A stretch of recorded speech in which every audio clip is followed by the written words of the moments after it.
आप सभी साथियों का पुनः बहुत बहुत स्वागत है सार्थक शिक्षा संस्थान में। तो आइए, आज की दूसरी क्लास हम लोग शुरू करने जा रहे हैं। दूसरी क्लास हम लोग शुरू करें इससे पहले जो हमने आज की पहली क्लास में शुरुआत करी थी मध्यकालीन भारत की, उसमें भी हमने इस्लाम का उदय पढ़ा था। उसको एक बार बहुत तेजी से रिवाइज करते हुए हम लोग अभी वाले टॉपिक में आते हैं।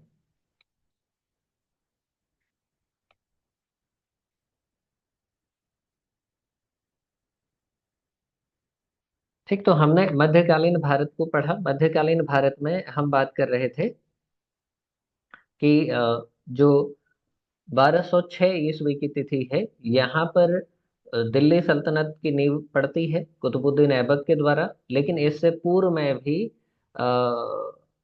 जो इस्लामी आक्रमण है वो दिखाई देते हैं। और इससे जो पिछला हिस्सा है भारतीय इतिहास का, अ, छठी शताब्दी ईस्वी से लेकर के, यानी हर्षवर्धन या गुप्त काल जहाँ खत्म हुआ, वहां से लेकर के 1206 ईस्वी तक, ये जो पूरा कालखंड है ये पूर्व मध्यकाल या फिर राजपूत काल के रूप में हम इसको पढ़ते हैं। इसमें बहुत से राजपूत वंशों की उत्पत्ति होती है। उनकी चर्चा आज के दूसरे वाले सेशन में हम लोग करने जा रहे हैं। तो ये वाला जो हिस्सा है विशेषकर, इसको हम लोग अभी पढ़ेंगे आज।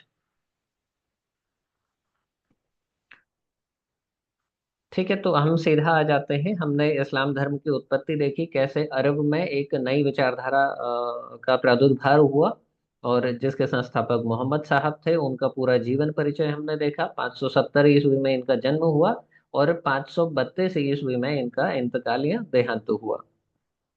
उसके बाद इनके अनुयायी, जो कि अच्छा, इसमें दो तीन बातें और हैं। मक्का मदीना और इनकी फिर मक्के से मदीने की यात्रा, इनका ज्ञान दीक्षा की तिथि। ठीक, इनके कुछ पारिवारिक जो रिश्तेदार हैं वो महत्वपूर्ण है। उसके अलावा उस समय का समाज वहाँ का कैसा था, और इनका कबीला कुरैश कबीले से ये आते थे। इससे पहले बहुदेववादी समाज था और इन्होंने एकेश्वरवाद की संकल्पना को स्थापित करने का प्रयास किया, जिसमें ये मक्का में असफल होते हैं, लेकिन मदीना में जाकर के इनको सफलता मिलती है। और फिर मदीना को पूरा ये अपनी विचारधारा का बना करके फिर मक्का लौटते हैं, और मक्का वाले क्षेत्र में भी पूरा अपना जो धार्मिक प्रभाव है उसे स्थापित करते हैं। और फिर वहां से धीरे धीरे संपूर्ण विश्व में इस्लाम का विस्तार होता है। तो इनका जीवन जब समाप्त हुआ, इन्हीं के कार्य को आगे बढ़ाना इनके उत्तराधिकारियों ने शुरू किया। और इनके उत्तराधिकारियों के लिए हमने बात करी कि खलीफा शब्द इस्तेमाल हुआ था। इनकी शिक्षाएं कलमा, नमाज, जक़ात, और इस्लामिक धर्म में रमजान का महत्व, हज क्या था, ये सब हमने बात करी। फिर खलीफाओं की बात करी तो खलीफाओं में भी हमने उमय्यम खलीफा पढ़े और अब्बासी खलीफा पढ़े। उमय्यम खलीफा 18 थे। 18 में जो चार थे शुरुआती वो पवित्र खलीफा थे, बाकी के 14 धार्मिक और फिर राजनीति भी, जिन्होंने धर्म के साथ साथ राजनीति में भी प्रवेश कर गए थे ये लोग। यानी इस्लाम में राजनीति का प्रवेश ये जो बाकी के 14 खलीफा हुए हैं इनके समय से हो जाता है।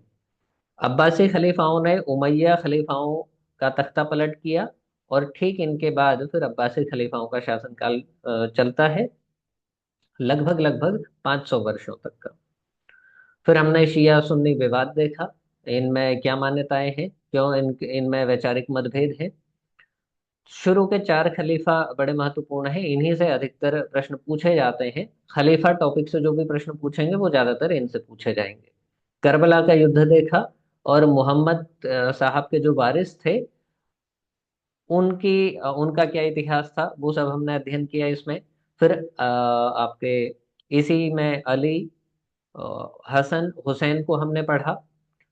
फिर मुआविया को हमने पढ़ा, और साथ ही साथ किस प्रकार से शिया और ईरानियों ने, जब अब्बासी खलीफा तख्ता पलट कर रहे थे या अब्बासी जाति के मुस्लिम तख्ता पलट कर रहे थे, तो उस समय शियाओं और ईरानियों ने इनको सहयोग दिया। ठीक है, और इसी क्रम में जब ये खलीफा बदल रहे थे, नई नई जो मुस्लिम जाति हैं उनके खलीफा जब शासन संभाल रहे थे, तो उस समय फिर धीरे धीरे राजधानी परिवर्तन भी दिखते रहती है।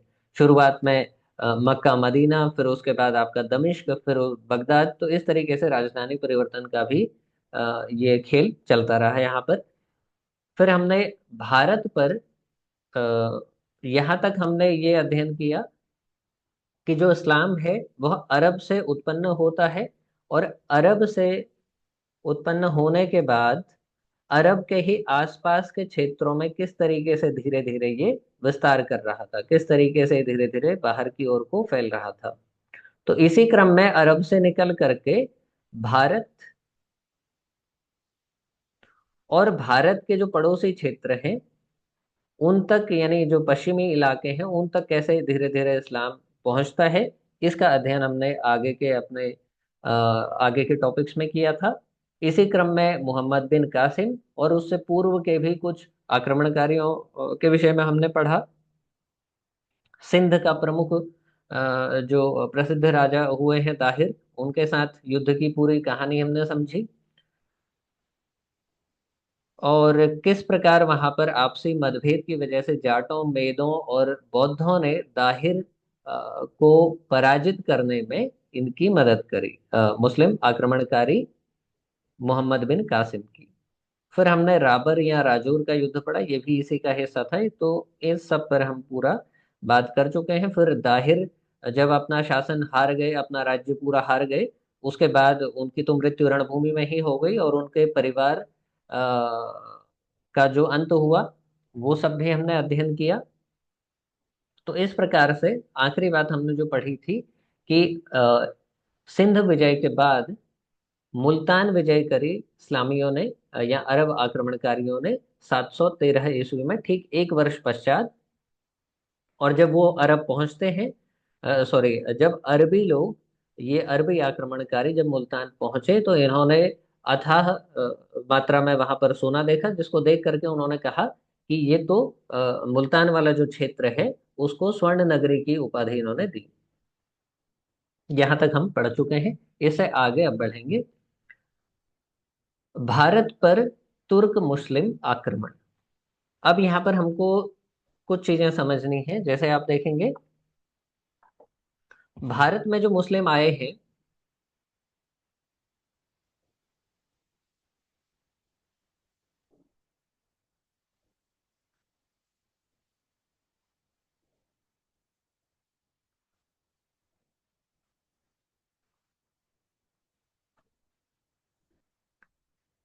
भारत में मुस्लिम आक्रमण,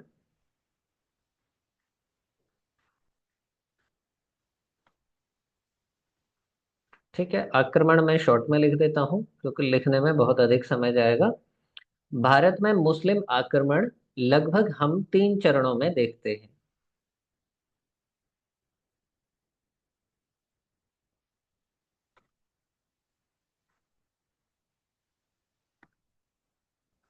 देखिए, पहले आए हैं अरबी, जिनका हम अध्ययन कर रहे हैं। दूसरे आए तुर्क, और तीसरे और अंतिम आए मुगल। ये 3 प्रकार की जातियां, जो कि तीनों की तीनों, अगर इन तीनों का आप इन तीनों का अगर आप देखेंगे कि ये तीनों किस विचारधारा के मानने वाले हैं, तीनों ही मुस्लिम विचारधारा के हैं। ठीक। तो ये तीनों में एक समानता है कि ये तीनों के तीनों क्या हैं, मुस्लिम हैं, मुस्लिम जाति के हैं। इनमें अंतर जो है, जो इस्लाम का फैलाव या विस्तार हुआ, उसी के क्रम में इनमें हम विभेद भी करते हैं। जैसे आप देखेंगे, शुरू में इस्लाम जब 712 में आक्रमण हुआ, उस समय इस्लाम किन किन इलाकों तक है? वो केवल अरब और अरब के आसपास सीरिया, इराक, इन क्षेत्रों तक का अपनी बढ़त बनाए हुए है। तो अरबियों ने जो आक्रमण किया उसी 100 वर्ष के अंतराल में किया है। 632 के आसपास से लेकर के 712 के बीच में वो भारत तक का उन्होंने अपनी पहुंच बना ली है। और ये जो आक्रांता थे ये अरबी ही थे, मूल जाति इनकी अरबी थी। इस्लामिक हो चुके थे लेकिन अरबी है। उसके बाद जो दूसरी जाति आई है भारत में आक्रमण करने के लिए, भारत को लूटने या कब्जा करने के लिए, वो थे तुर्की। जो हमारा अब का विषय है, तुर्क आक्रमणकारी, ये कहाँ से आए हैं? ये तुर्कमेनिस्तान या फिर चीन से लगते हुए जो इलाके हैं गोभी मरुस्थल के, वहां से ये जातियां आई हैं। और ये इलाके भी तब तक लगभग लगभग इस्लाम के प्रभाव में आ चुके थे। तीसरी जो मुख्य धारा है वो मुगलों की है। और मुगल इन्हीं तुर्कों और एक और जाति का सम्मिश्रण है, तुर्क और मंगोल। तुर्क और मंगोलों का मिला जुला, तुर्क और मंगोलों का ब्लड है मुगल। यानी कि इनमें जब आपसी वैवाहिक संबंध हुए, आप देखेंगे मंगोलिया और तुर्कमेनिस्तान, ये जो क्षेत्र हैं गोभी मरुस्थल के आसपास के, ये बिल्कुल लगते हुए इलाके हैं, बॉर्डर वाले इलाके हैं। तो इन लोगों में, जैसे मंगोल स्वतंत्र रूप से, मंगोल बौद्ध धर्म के मानने वाले थे। मध्य एशिया में पूरा का पूरा उस समय बौद्ध धर्म का प्रभाव था। अशोक के प्राचीन काल में अशोक का पौत्र कुणाल वहां पर शासन कर रहा था। उसके समय वहां पर जो मंगोल जाति के लोग थे, सॉरी, उसके समय से ही वहां पर हिंदू साम्राज्य स्थापित था। और चूंकि वो बौद्ध धर्म के मानने वाले थे, आगे जो भी वहां पर जनजातियां हुई, बर्बर जातियां जिनको हम कहते हैं, उनकी मान्यता थी, भारतीय परंपरा को मानने वाले लोग थे, बौद्ध धर्म के अनुयायी थे। तो मंगोल मूलतः बौद्ध धर्म के अनुयायी थे। जबकि आप तुर्क देखेंगे, तुर्क भी शुरुआत में हिंदू ही हैं, या फिर हिंदू मान्यताओं को मानने वाले लोग हैं, मगर इस्लाम के प्रभाव में आ गए। और फिर इन दोनों में अ, तुर्क अभी इस्लामी प्रभाव में है, और मंगोल अभी भी भारतीय मान्यताओं या फिर बौद्ध परंपरा को मान रहे हैं। लेकिन जब इनमें वैवाहिक संबंध हुए, उसके बाद फिर जो एक नई ब्रीड आई, उसी को हमने कहा मुगल। ठीक है, तो इसको डिटेल में जब हम वहां पढ़ेंगे, वो पढ़ेंगे, वहां इसकी चर्चा करेंगे। अभी केवल हमें इतना समझना है कि भारत में जो मुस्लिम आक्रमण हुए हैं, वो तीन धाराओं में देखने को मिलते हैं। सबसे शुरुआत में अरबी, फिर उसके बाद इस्लाम का प्रसार हुआ। तो फिर तुर्कमेनिस्तान वाले क्षेत्र से तुर्की भारत में आते हैं, और फिर बाद में मुगल आते हैं। अभी जो हम टॉपिक पढ़ रहे हैं वो तुर्कियों के संबंध में पढ़ रहे हैं। तो भारत में प्रथम तुर्क या फिर मुस्लिम आक्रमण, इसकी इस समय राजनीतिक दशा हमको देखनी है भारत की, कि भारत में उस समय राजनीतिक स्थिति क्या थी। जैसे कि आप देखेंगे भारत इस समय विकेंद्रीकृत है। शुरू में आप में से जितने भी लोग शुरू वाली क्लास में जुड़े थे, हमने शुरू के दिन ही चर्चा करी थी कि जो भारत है, उसकी जो राजनीति आप देखेंगे प्राचीन काल से आधुनिक भारत तक का, वो केंद्रीकरण और विकेंद्रीकरण की राजनीति आपको देखने को मिलेगी। शुरू में विकेंद्रीकृत है, जो सभ्यताओं का काल चला है, पाषाण काल से लेकर के धीरे धीरे आपका वैदिक युग तक। वैदिक युग के बाद फिर छठी शताब्दी ईसा पूर्व, यानी कि धार्मिक आंदोलन, और उधर फिर महाजनपदों का निर्माण हो रहा है। उनमें भी फिर मगध साम्राज्य बन गया। तो धीरे धीरे विकेंद्रीकृत समाज केंद्रीकृत होता दिखता है। और मौर्यों के समय तक आते आते संपूर्ण, न केवल संपूर्ण भारत, बल्कि भारतीय उपमहाद्वीप, जिसमें कि भारत के पड़ोसी देश भी सम्मिलित होते हैं, ये सारा का सारा यूनाइट हो गया था। फिर आप देखेंगे जब सुंगों का काल आता है, या मौर्यों का जो अंतिम शासक था, उसके आते आते फिर धीरे धीरे विकेंद्रीकृत होने लगा। सुंगों ने कुछ समय के लिए संभाल लिया, फिर उसके बाद यही क्रम आगे चलता रहा। तो एक बार पुनः ये जो केंद्रीकरण और विकेंद्रीकरण की राजनीति चली, इस समय जब तुर्क जाति के मुस्लिम लोग भारत में प्रवेश कर रहे थे या आक्रमण कर रहे थे, उस समय भी भारत विकेंद्रीकृत था, मीन्स की क्षेत्रीय शक्तियों में बटा हुआ था। कोई आक्रमण तभी सफल हो सकता है जब लोगों में बंटवारा हुआ हो, यानी लोग यूनाइट नहीं है। जैसे मौर्यन पीरियड में आप देखेंगे, उस समय बहुत आपको बाहरी आक्रमण नहीं दिखते हैं। शुरुआत में सिकंदर आया, हार के लौट गया। उसके बाद फिर अ, अशोक के कई वर्षों बाद तक भी कोई बाह्य आक्रमण देखने को नहीं मिलता है।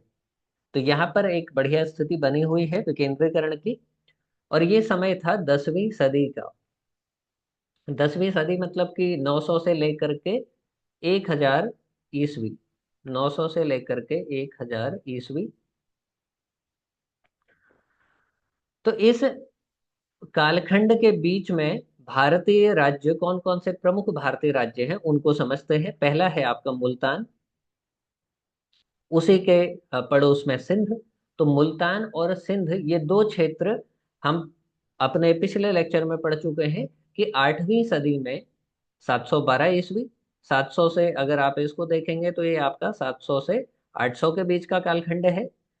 तो यहाँ पर 8वीं सदी यानी 712 में कासिम ने, मोहम्मद बिन कासिम ने आक्रमण किया, जो कि एक अरबी आक्रमणकारी था, और उसने अरबी राज्य स्थापित किया मुल्तान और सिंध में 712 और 713 में। उसके बाद फिर कहानी आगे बढ़ी और 9वीं सदी में जाकर के मुल्तान में फिर से शासन बदलता है। इसी का जो कासिम है, कासिम का सक्सेसर है फतेह, फतेह दाऊद। तो फतेह दाऊद शासन कर रहा था। फिर आप आगे बढ़ते हैं। दूसरा जो क्षेत्र है विकेंद्रीकरण की राजनीति में, दूसरा जो भारतीय राज्य है वो है काबुल और पंजाब का क्षेत्र। काबुल और पंजाब दोनों पड़ोसी क्षेत्र हैं। और ये आज का पंजाब नहीं है, उस समय के पंजाब में बहुत से हिस्से सम्मिलित थे। तो काबुल और पंजाब में इस समय पर शाही राजवंश राज्य करता दिखाई देता है, जो कि एक हिंदू राजवंश था। अगर इस राजवंश की सीमा की बात करें तो चिनाब नदी या चिनाब क्षेत्र में, चिनाब में हिंदू कुश तक, सॉरी ये है आपका चिनाब से हिंदू कुश तक। तो चिनाब से हिंदू कुश तक इसकी उत्तरी और पश्चिमी भाग इसका फैला हुआ था। यहाँ पर आप देखेंगे ये जो हिंदू शाही राजवंश है, इसने लगभग लगभग 200 वर्षों तक का अरबों का प्रतिरोध किया। 200 वर्षों तक का अरब आक्रमणकारी इस क्षेत्र से प्रवेश पाने में असमर्थ रहे भारत में। इसी वंश का, हिंदू शाही राजवंश का, इसको हिंदू शाही राजवंश भी बोला जाता है। हिंदू शाही राजवंश का अंतिम जो शासक है उसका नाम था लघु तुर्मान।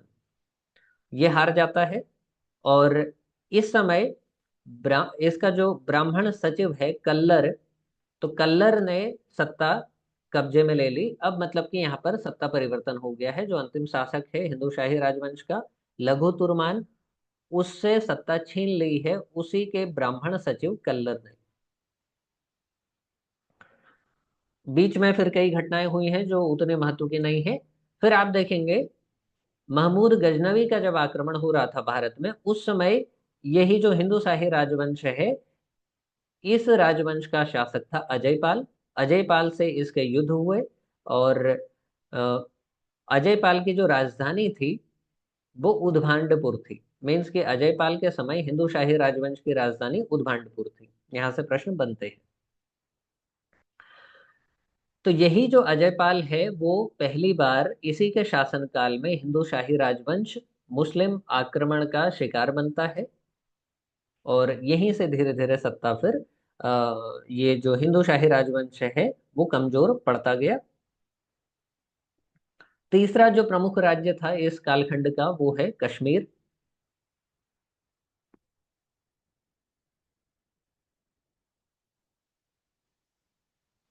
ठीक है, तीसरा जो प्रमुख राज्य था वो था कश्मीर।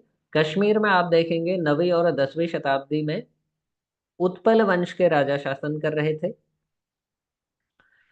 और इस वंश का जो इस वंश की रानी दिग्दा और संग्राम राज, ये दो शासक हुए हैं जो कि महमूद गजनवी के आक्रमण के समय यहाँ पर शासन कर रहे थे। दोनों का संबंध किससे है? उत्पल वंश से है। फिर एक अन्य क्षेत्र कन्नौज, भारत का मध्यवर्ती क्षेत्र। कन्नौज में इस समय आपको प्रतिहार वंशीय राजा शासन करते दिखाई देते हैं। और प्रतिहार वंश का राज्यपाल नामक राजा इस समय, ये जो महमूद गजनवी है इसका समकालीन है। अभी हम जो इनकी सिमिलैरिटी देख रहे हैं या इनका कालखंड देख रहे हैं वो किससे कंपेयर करते हुए देख रहे हैं? महमूद गजनवी से। क्योंकि हम जो टॉपिक पढ़ रहे हैं वो पढ़ रहे हैं भारत भारत पर तुर्क मुस्लिम आक्रमण। तो तुर्क मुस्लिम आक्रमणकारी, प्रथम आक्रमणकारी कौन है? वो महमूद गजनवी है। उसके बाद मोहम्मद गोरी आक्रमण करेगा। तो कन्नौज के क्षेत्र में प्रतिहार राजवंश का राज्यपाल नामक राजा 1018 ईस्वी में अ, इससे युद्ध करता है, महमूद गजनवी से। इसके अलावा जो महत्वपूर्ण राज्य था मालवा, यहाँ पर परमार वंश का शासक भोज परमार 1060 ईस्वी तक का शासन करता है। बुंदेलखंड वाला क्षेत्र, यहाँ पर चंदेल वंशीय राजा शासन कर रहे थे। और विशेषकर जब गजनवी का आक्रमण हुआ है उस समय विद्याधर नामक एक प्रतापी राजा है, ये शासन करते दिखाई देते हैं 1019 से लेकर के 1029 ईस्वी तक। अगला क्षेत्र है त्रिपुरी। अब थोड़ा तेजी के साथ चलेंगे। त्रिपुरी है, त्रिपुरी में कलचुरी चेदी वंश का शासन यहाँ पर चल रहा था। मध्य प्रदेश वाला जो ये क्षेत्र है यहीं पर त्रिपुरी है। यहाँ पर कोक्कल नामक राजा शासन करता दिखाई देता है, जो कि इन तुर्कों का समकालीन है। शाकंभरी क्षेत्र है अजमेर का। तो शाकंभरी के चौहान, जो हम पृथ्वीराज चौहान इत्यादि पढ़ते हैं, वो सब इन्हीं के वंशज हैं। यहाँ पर विग्रह राज द्वितीय महमूद गजनवी के समय शासन कर रहे हैं, जो कि आपके जो पृथ्वीराज तृतीय हुए हैं, जिन्होंने मोहम्मद गोरी के साथ युद्ध किया है, उन्हीं के पूर्वज हैं। उसके अलावा जो अन्य राज्य है क्षेत्रीय या विकेंद्रीकृत राज्य, वो था गुजरात। और गुजरात में चालुक्य वंशीय शासक चामुंड राज शासन कर रहा था। और इसी के समय क्योंकि सोमनाथ गुजरात में स्थित है, तो सोमनाथ की लूट जब हो रही थी उस समय गुजरात में चामुंड राज का शासन था। 955 ईस्वी से लेकर के 1022 ईस्वी तक का इसका शासनकाल है। 10वां राज्य आप देखेंगे तो बंगाल में पालवंशीय राजा महिपाल प्रथम शासन करता दिखाई देता है।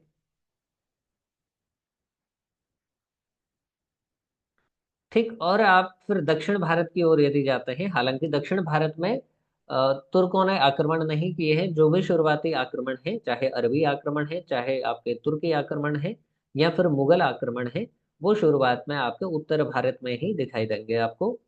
ये एक बड़ी विशेषता है। क्योंकि आधुनिक काल में फिर समुद्री मार्ग से जो आवागमन है वो आधुनिक काल में बढ़ता है। ये जो आप मध्यकाल पढ़ते हैं या प्राचीन काल पढ़ते हैं, इसमें ज्यादातर आवागमन कहाँ से हो रहा है? वो स्थल मार्ग से हो रहा है। दक्षिण भारत में कल्याणी के चालुक्य हैं। और इनका युद्ध होता है किसके साथ में? चोल वंशीय शासकों के साथ में। तो चालुक्य और चोलों का युद्ध यहाँ पर चल रहा है दक्षिण भारत में। तो ये कुछ एक स्थिति हमने देखी।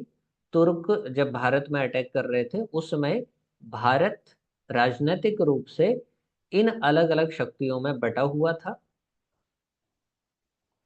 ठीक है, चलिए अब आगे बात करते हैं। एक बैकग्राउंड हमने देखा कि भारत में उस समय राजनीति किस प्रकार से छितराई हुई राजनीति हमको दिखती है। अब बात करेंगे भारत पर पहला तुर्क आक्रमण। हमने बात करी तुर्क आक्रमण से पूर्व जो पिछले आक्रमण हुए हैं उनकी चर्चा कर लेते हैं। अरब, अरब मीन्स कि सऊदी अरब। सऊदी अरब से कासिम ने आक्रमण किया, लेकिन इसका आक्रमण एक अस्थायी आक्रमण था। उसका कोई दीर्घगामी परिणाम नहीं निकला। जैसे हमने देखा कि 712 में ये आता है, 712 में इसने सिंध जीता।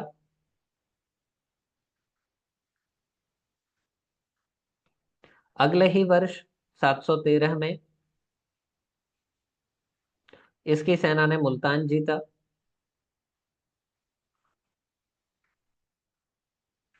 लेकिन फिर आप देखेंगे कि 713 के बाद एक अन्य इनका राजा हुआ था, ऊपर हमने चर्चा करी थी उसकी।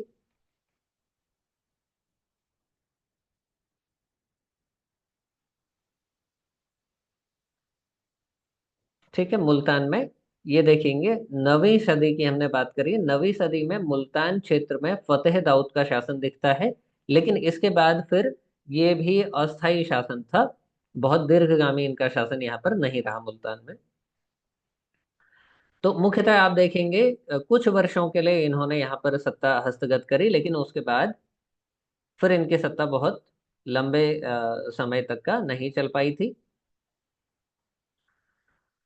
तो एक अस्थायी प्रभाव इन्होंने छोड़ा, लंबे समय तक का इन्होंने शासन नहीं किया। दूसरा जो टॉपिक हम अब पढ़ रहे हैं, तुर्क आते हैं भारत में। तुर्क आए कहाँ से, इसको समझ लेते हैं। मुझे लगता है फॉन्ट साइज काफी छोटा हो रहा है, बढ़ाने की आवश्यकता है। एक बार बताएंगे फॉन्ट जूम करूं मैं थोड़ा सा, या ठीक है? चैट बॉक्स में बताइएगा कि जूम करना है या ठीक है। चलिए थोड़ा सा जूम कर लेते हैं।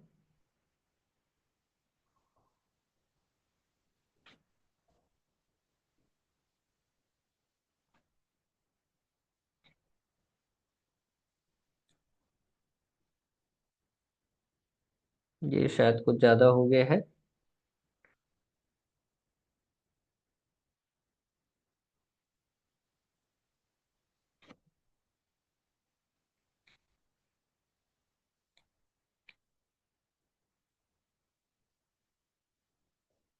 अभी देखिए, अभी ठीक है। अभी ठीक है, चलिए आगे बढ़ते हैं। ठीक, तो तुर्कों का बैकग्राउंड थोड़ा बहुत मैं आपको बता चुका हूँ कि किन क्षेत्रों से आए थे। इस्लाम के तुर्क अपने आप में, जैसे आप देखेंगे, अरबी जो लोग हैं वो शुरुआत में इस्लामिक नहीं है।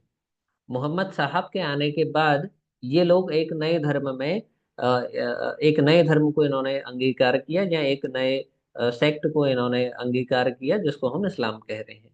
ठीक उसी प्रकार वही इस्लाम फिर धीरे धीरे फैलता गया अन्य अन्य क्षेत्रों में विश्व के। और उसी प्रभाव क्षेत्र में, जब तुर्कमेनिस्तान वाला क्षेत्र, गोभी मरुस्थल के आसपास का क्षेत्र आता है, चीन से सटा हुआ इलाका, विशेष करके चीन के उत्तर पश्चिमी सीमाओं में जब इस्लाम का प्रभाव बढ़ा, तो यहाँ की जो असभ्य या फिर बर्बर जातियां थी, वो इस्लाम के प्रभाव में आ गई, इस्लाम में धर्मांतरित हो गई। और इस समय इस्लाम में आप देखेंगे खलीफाओं की यदि बात करें तो उमैया खलीफा इस समय शासन कर रहे थे।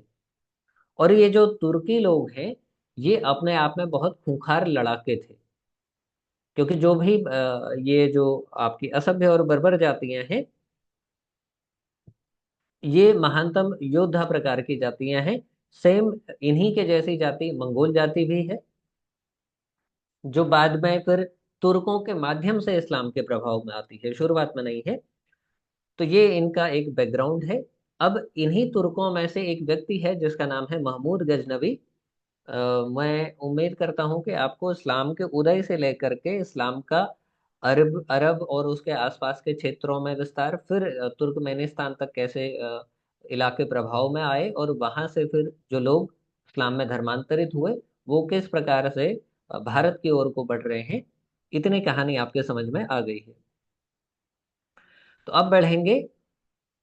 तुर्की व्यक्ति निकला जिसका नाम था महमूद गजनवी। इसका वंश गजनवी या फिर यमनी वंश था, जाति से तुर्की है। तो एक व्यक्ति था, इसकी कहानी जानने से पूर्व, इसी का पूर्वज है अलप्तगीन। अलप्तगीन गजनी नामक जगह में, जो वर्तमान के अफगानिस्तान में है, यहाँ पर अलप्तगीन ने एक स्वतंत्र तुर्की राज्य की स्थापना करी। और इस समय आप देखेंगे ये जो पूरा अफगानिस्तान वाला क्षेत्र है, या जिसको हम चीन, जो मध्य एशिया वाला क्षेत्र है विशेष करके, वहां पर आपस में बहुत टकराव की स्थिति है। ये जो असभ्य और बर्बर प्रकार के लोग हैं, ये आपस में सत्ता संघर्ष में जूझ रहे हैं। तो उसी बीच में अलप्तगीन ने गजनी में एक स्वतंत्र तुर्की राज्य को स्थापित कर लिया है। और समय था 962 ईस्वी का। इसी का दामाद इसका आगे उत्तराधिकारी बनता है, इसका नाम है सुबुक्तगीन। तो दो व्यक्ति, पहला अलप्तगीन, गजनी में स्वतंत्र तुर्की राज्य का संस्थापक 962 ईस्वी। इसका दामाद सुबुक्तगीन इसका उत्तराधिकारी बनता है 977 ईस्वी में। और सुबुक्तगीन ने अलब्तगीन ने भारत की ओर को कोई आक्रमण की न तो योजना बनाई, न कभी इसने आक्रमण किया। सुबुक्तगीन ने ये योजना बनाई कि अब भारत को जीता जाए या भारत को लूटा जाए। तो इसी क्रम में जयपाल, जो कि हिंदू शाही राजवंश है, हमने पढ़ा कहाँ पर, काबुल और पंजाब में। हिंदू शाही राजवंश हमने शुरू में ही पढ़ लिया है, क्षेत्रीय राजवंश है, क्षेत्रीय शक्ति है प्रमुख। तो जयपाल ने सुबुक्तगीन द्वारा बनाई गई इस योजना को विफल कर दिया। और इससे पहले कि सुबुक्तगीन भारत पर आक्रमण करता, जयपाल ने ही जाकर के गजनी में आक्रमण कर दिया। ठीक है। तो जयपाल ने गजनी पर आक्रमण किया, और यह आक्रमण होता है 986 से लेकर 987 ईस्वी में। हालांकि यहाँ पर तिथियां नहीं पूछी जाएंगी, लेकिन अ, इसको हम ध्यान में रखते हुए इतिहास को अच्छे से समझेंगे। नेक्स्ट है फिर आपका युद्ध में। युद्ध जो है वो सुबुक्तगीन के लिए बड़ा ये शर्मनाक युद्ध था। ठीक है, सॉरी, ये जो युद्ध हुआ वह सुबुक्तगीन के पक्ष में रहा, क्योंकि जयपाल जब वहां पहुंचता है तो वहां बाजी पलट जाती है, और युद्ध में सुबुक्तगीन विजयी हो जाता है। और इस प्रकार जयपाल एक अपमानजनक संधि करता है। ठीक है। इसके बाद इसी सुबुक्तगीन का पुत्र है महमूद गजनवी। महमूद गजनवी का हमने वंश पूरा देख लिया है। अलप्तगीन, उसका दामाद सुबुक्तगीन, और सुबुक्तगीन का पुत्र महमूद गजनवी। तो इस प्रकार एक प्रश्न यहाँ से ये बनेगा कि भारत पर कौन से तुर्क शासक ने सर्वप्रथम आक्रमण की योजना बनाई, तो वो है सुबुक्तगीन। और हालांकि आक्रमण किया किसने, वो महमूद गजनवी ने। तो अब आ जाइए महमूद गजनवी। महमूद गजनवी के विषय में जो हमको प्रमाण मिलते हैं वो तारीख गुजीदा में मिलते हैं। तारीख गुजीदा शीस्तान के शासक खलफ बिन अहमद को पराजित करके प्रथम शासक ये बनता है, और इसने सुल्तान की उपाधि धारण करी। अब एक पुस्तक है तारीख गुजीदा। तारीख गुजीदा में एक विवरण मिलता है कि सिस्तान, जो कि यही गजनी के आसपास का क्षेत्र है, वहाँ का शासक है खल बिन अहमद। तो खल बिन अहमद को इसी गजनी के सुबुक्तगीन के उत्तराधिकारी महमूद गजनवी ने पराजित कर दिया है। और पराजित करने के बाद ये वहां का शासक बना, और इसी के साथ साथ इसने सुल्तान की उपाधि धारण करी। और ऐसा करने वाला यह पहला मुस्लिम शासक है जिसने सुल्तान की उपाधि धारण की है। ये एक महत्वपूर्ण प्रश्न बनता है, यहाँ से ध्यान रखेंगे। नेक्स्ट है फिर आपका सिक्के।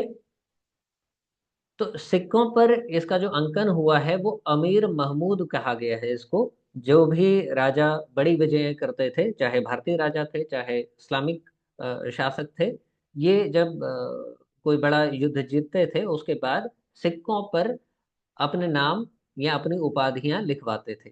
तो इसके सिक्कों पर